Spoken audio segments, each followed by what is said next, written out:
दोस्तों, ये भुट्टो साहब के सिलसिले की 19वीं वीडियो है। Air marshal Asghar Khan. Air marshal Asghar Khan साहब को भुट्टो साहब नापसंद करते थे। चंद मौकों पर जब कभी एयर मार्शल असगर खान साहब का किसी ना किसी पैराए में जिक्र हुआ तो मैंने महसूस किया कि भुट्टो साहिब उनसे नफरत करते हैं।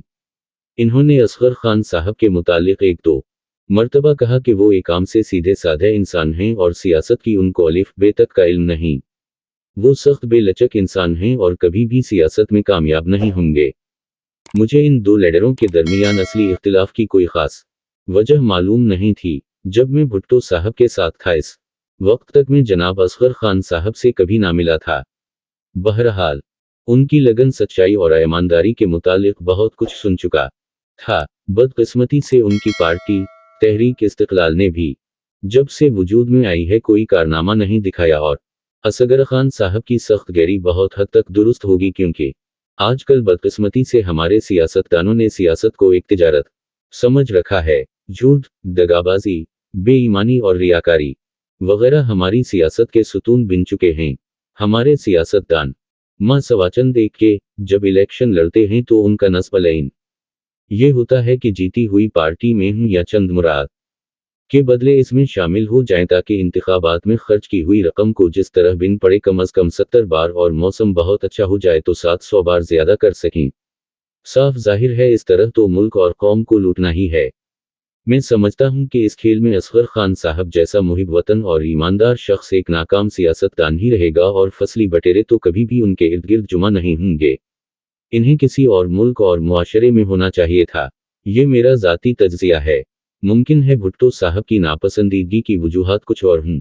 Gym air marshal Nur Khan. एक मुलाकात के दौरान मोहम्मद हयात टमन जो भुट्टो साहब के पॉलिटिकल एडवाइजर रहे थे के मुतालिक बातचीत छिड़ गई। शायद इस दिन के अखबार में हयात टमन साहब का तज़किरा हुआ था। भुट्टो साहब ने कहा, मुल्क मोहम्मद हयात टमन एक अपनी कस्म का शख्स है, लेकिन अभी तक उसने मार्शल लॉ अथॉरिटी के सामने अपने आप को एक हद तक काबिल एतिमाद शख्स साबित किया है। उसी निशस्त के दौरान भुट्टो साहब ने एयर मार्शल नूर खान साहब का भी जिक्र किया।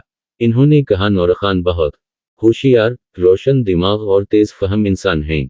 एयर फोर्स ने एक अच्छा एडमिनिस्ट्रेटर और काबिल अफसर पैदा किया है, लेकिन वो एक उल्लू अज़म, शोहरत और इज्जत का ख्वाहिशमंद इंसान है।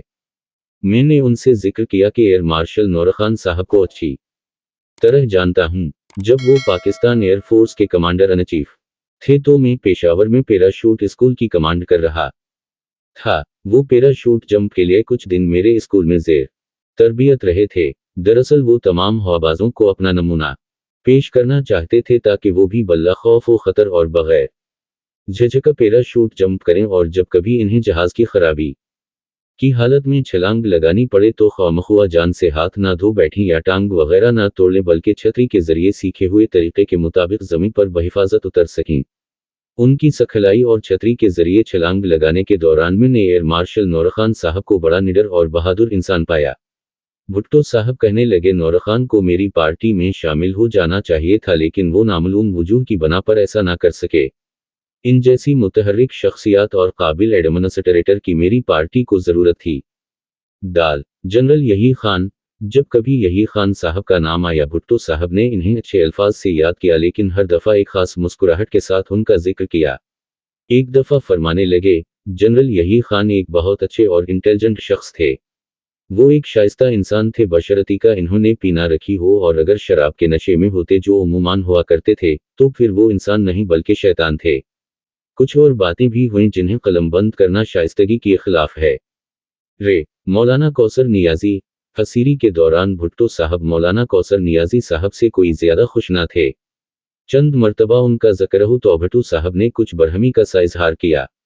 एक दिन कहने लगे, मौलाना कौसर नियाजी को अल्लाह ताला ने अच्छा दिमाग अता किया है, मगर वो मौलवी का मौलवी ही रहा। भुट्टो साहब को मौलवियों से बेहद चिढ़ थी। भुट्टो साहब की फांसी के काफी अरसा बाद मेरी मौलाना से एक दिन अचानक मुलाकात हुआ।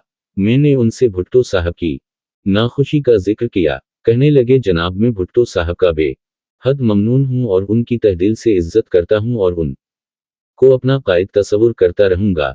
जब हमने देखा कि भुट्टो साहब और फौज का टकराव हो गया और ऐसी हालत में उनका ही नहीं बल्कि पार्टी और मुल्क का भी नुकसान होगा। तो हम ने दिल्ली कोशिश की कि इस टकराव से बचा जाए। हर जिल शूर शख्स को इस टकराव के नतीजे का इल्म था।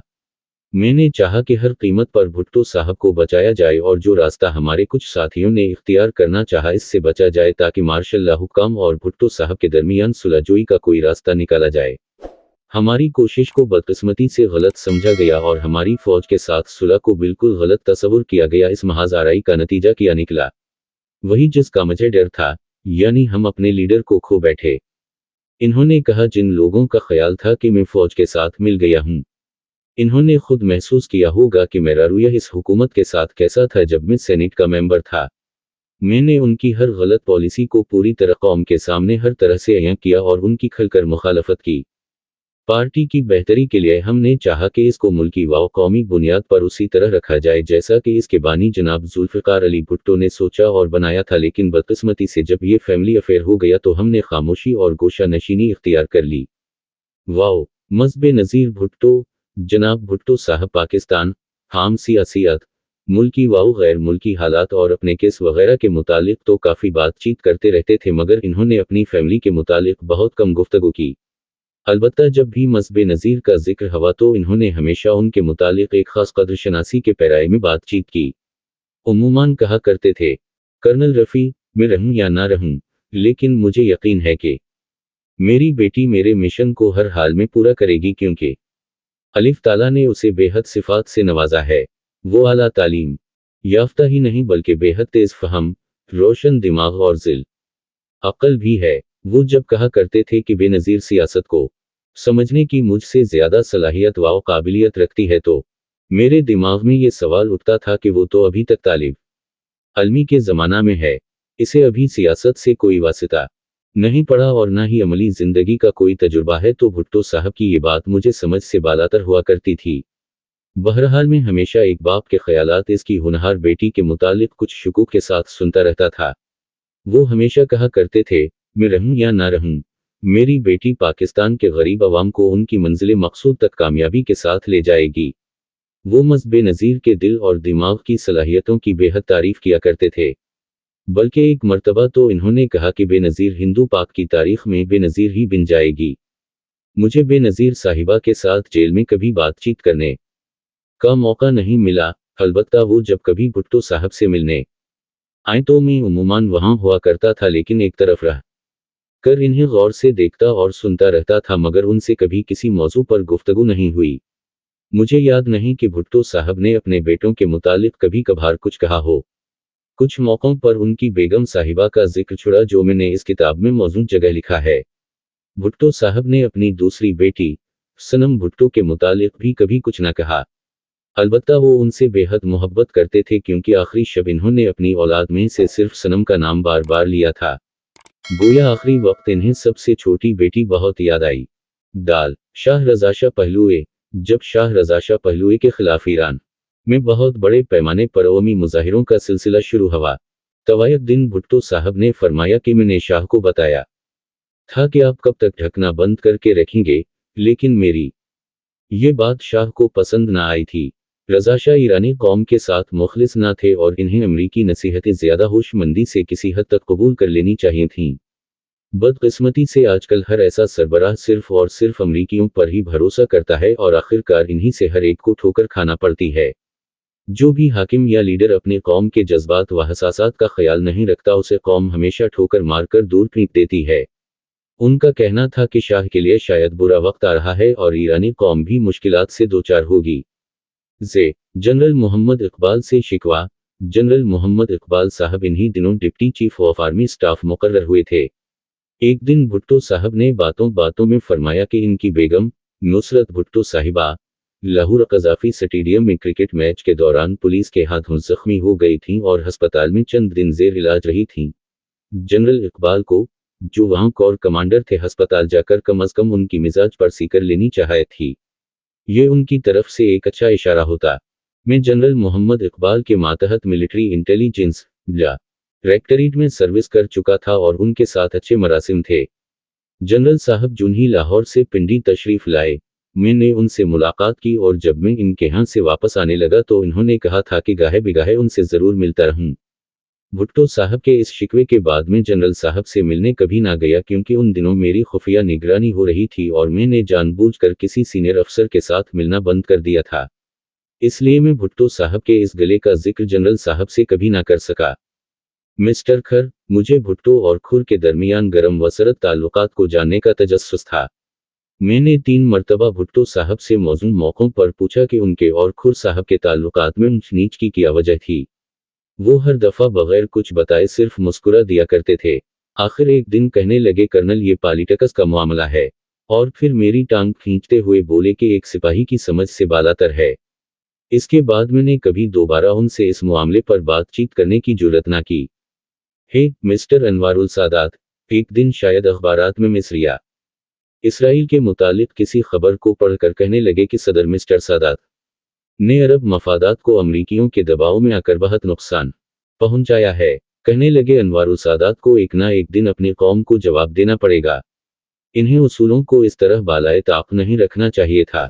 भुट्टो साहब ने कैंप डेविड मुआहिदे और मिस्र इसराइल ताल्लुकात को तनकीद का निशाना बनाया। कहने लगे, जो लीडर भी कौमी उमंगों की परवाह नहीं करता, कौम भी इसकी परवाह नहीं करती। मिस्टर सादात को एक ना एक दिन उसका खमियाजा भुगतना होगा। चंद साल बाद अनवारुल सादात को जब एक कौमी दिन की तकरीबात के दौरान चंद फौजियों ने गोलियों से छलनी करके कत्ल कर दिया तो मुझे भुट्टो साहब की बातें याद आईं। जनरल ज़िया अल हक, हमारे दरमियान जनरल ज़िया अल हक साहब के मुतालिक बहुत कम गुफ्तगू हुई। एक दिन कहने लगे, जनरल ज़िया अल हक को सियासी लोगों से बेइंतहा मुसीबतें देखनी पड़ेंगी। इनके लिए ये हुकूमत फूलों की सींच साबित ना होगी। 2 या 3 मर्तबा ऐसा इत्तेफाक हवा के में बाद दोपहर भुट्टो साहब के साथ सिक्योरिटी वार्ड के सहन में बैठा हुआ था कि जनरल ज़िया अल हक साहब की सवारी जेल की दीवार से मुत्तसिल सड़क पर से गुजरी। उनकी सवारी के आगे होटर वाली गाड़ी होती थी जो होटर बजाकर हर एक को खबरदार करती जाती थी कि सदरी पाकिस्तान की सवारी गुजर रही है। इस गाड़ी के होटर की आवाज़ सुनकर हर दफ़ा मैंने भुट्टो साहब के चेहरे पर एक खास गुस्से की अलामत देखी और उनको मूड काफ़ी देर तक कुछ नासाज सा रहता। दोस्तों, ये भुट्टो साहब के सिलसिले की 19वीं वीडियो है।